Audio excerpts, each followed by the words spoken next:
pemirsa, kita kembali di spesial dialog dengan tema kita malam hari ini adalah Bangun Desa Kalimantan Barat Sejahtera bersama Daniel Johan. Pak Daniel, saya langsung saja tadi perpindahan segmen saya menanyakan, Anda sudah datang ke 808 desa dari 14 kabupaten kota di Kalimantan Barat. Nggak capek, Pak?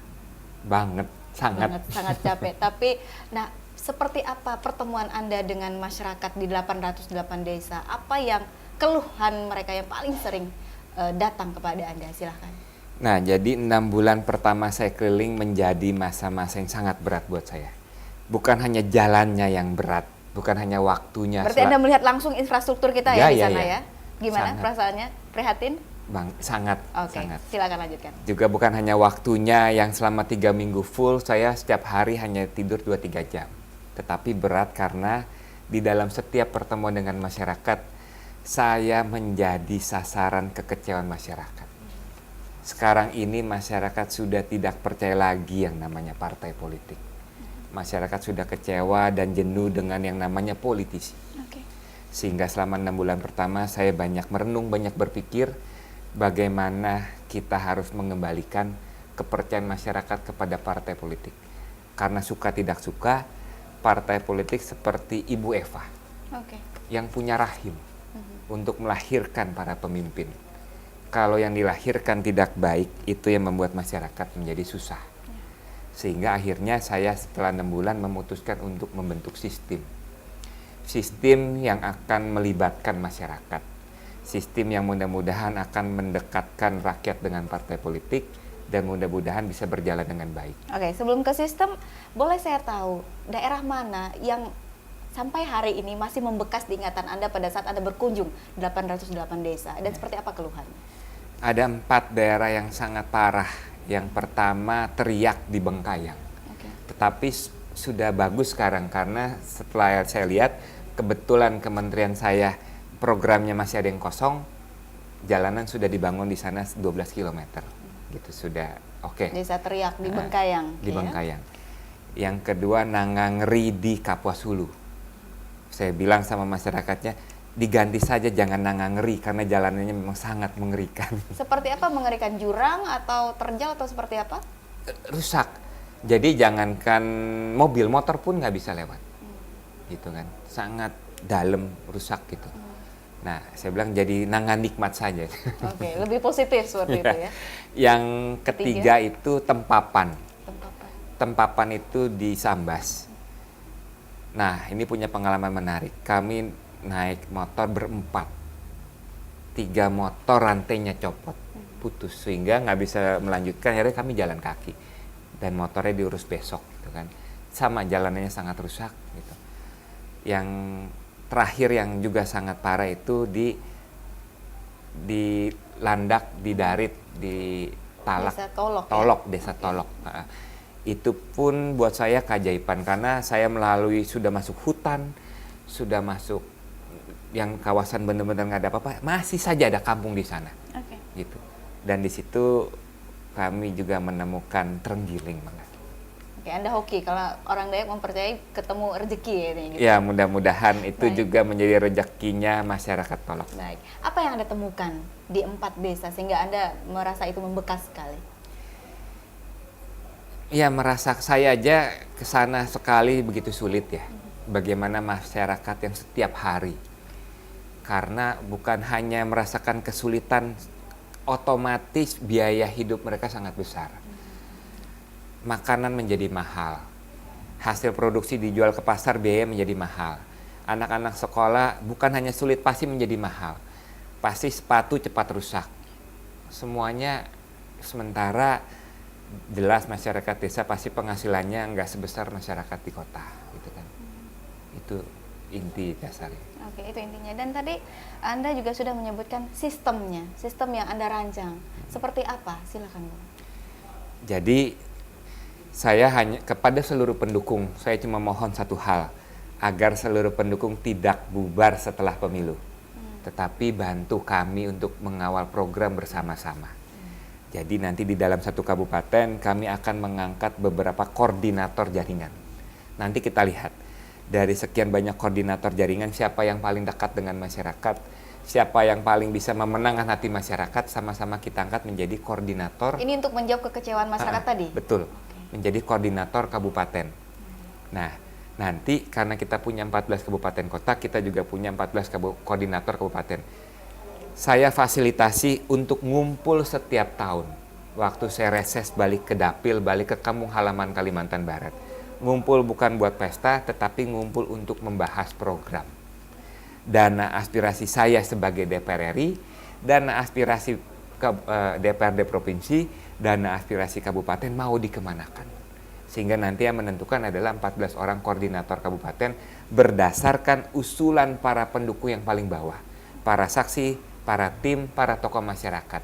Sehingga nanti para saksi pendukung mengusulkan ke koordinator jaringan masing-masing, koordinator jaringan mengusulkan ke koordinator kabupaten. 14 orang koordinator kabupaten yang menentukan sekian rupiah untuk bangun apa di mana. 500 juta untuk bangun jalan di dusun tertentu. Sekian rupiah untuk air bersih. Sekian rupiah untuk penerangan. Sekian rupiah untuk irigasi. Semuanya nanti merupakan hak para pendukung untuk menentukan. Baik, ini salah satu tawaran yang Anda lakukan untuk menjawab kekecewaan masyarakat terkait dengan parpol gitu ya? Ya, betul sekali. Dan ini Pak Daniel, saya melihat kondisi kita di Kalimantan Barat ini sangat kompleks kalau dari sisi persoalannya ya. Bapak juga sudah ketemu dengan masyarakat mulai dari ekonomi, sosial, dan sampailah ke infrastruktur jalan. Nah, kalau Bapak melihat persoalan ini yang selalu menjadi keluhan, apa tanggapan Bapak? Ya, tidak ada cara lain, siapapun pemimpinnya, kita harus membangun desa. Terkait dengan infrastruktur jalan, seperti apa kondisinya? Pertama, infrastruktur jalan. Kedua, karena pertanian dan perikanan itu sangat potensi di Kalimantan Barat. Secara perlahan-lahan kita harus membangun industri kecil, industri rumah tangga sampai industri menengah dari produk pertanian dan perikanan. Sehingga jangan hanya menjual barang mentahnya. Tidak ada nilai tambah untuk masyarakat. Kalau sejauh ini Bapak lihat, apakah itu tidak tersentuh sama sekali atau seperti apa, Pak? Sedikit, artinya bukan, kalau tersentuh saya rasa tidak. Itu benar-benar hasil, sebagian besar hasil prakarsa dari masyarakat. Swadaya masyarakat. Nah, saya rasa pemerintah nggak perlu banyak membantu, cukup bangun infrastruktur. Itu sudah seperti malaikat turun ke bumi Kalimantan Barat.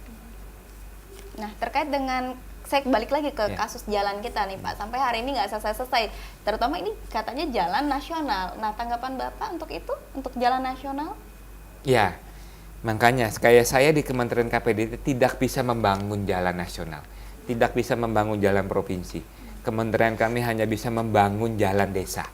Dalam bahasa resmi jalan non-status. Jalan non-status. Karena jalan nasional itu tugasnya menterinya PU. Tetapi nanti kalau saya berhasil di DPR RI dan masuk Komisi 5, yaitu bisa menjadi tugasnya DPR RI untuk mengawal PU agar membangun jalan di sini. Oke. Nah, tadi Anda juga sudah menyentil sedikit potensi yang dimiliki oleh masyarakat Kalimantan Barat, ekonomi kerakyatan. Nah, seperti apa Bapak bisa merancang untuk mengembangkan potensi yang dimiliki oleh masyarakat Kalbar itu, Pak? Saya harus mengulangi, intinya kalau infrastruktur dibangun itu sangat membantu. Balik lagi ke infrastruktur begitu ya. Jadi semangat saya ke depan kita harus membangun desa. Ada 3 hal yang akan kita bangun. Yang pertama infrastruktur jalan dan jembatan. Yang kedua pembangunan air bersih dan irigasi. Yang ketiga pembangunan penerangan. Saya yakin kalau 3 hal ini dibangun akan membuat desa semakin maju. Bukan hanya desanya, yang penting adalah masyarakat, para petani, para nelayan yang hidup di desa tersebut, mudah-mudahan hidupnya lebih mudah, produksinya meningkat, penghasilannya lebih baik. Jadi 3 hal ini bisa kita lakukan saja sudah berkah yang sangat baik. Nah, nanti juga Anda jika duduk di Senayan, ini akan bermain dari sisi regulasi. Nah, apa rancangan Anda terkait dengan kesejahteraan masyarakat rakyat di Kalimantan Barat dari sisi regulasinya? Regulasi artinya kita harus mempermudah pembangunan infrastruktur karena banyak jalan tidak bisa dibangun karena bertentangan dengan RT RW, gitu kan. Berarti ada lobby-lobby khusus untuk itu? Harus, itu tantangan besar. Persoalan RT RW, persoalan politik agraria adalah persoalan sangat ruwet.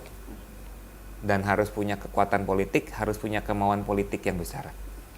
Artinya, ya saya juga nggak mungkin sendiri. Itu harus menjadi kemauan bersama, kekuatan politik. Tapi Anda yakin dengan partai yang sekarang Anda percaya untuk bisa mengawal itu?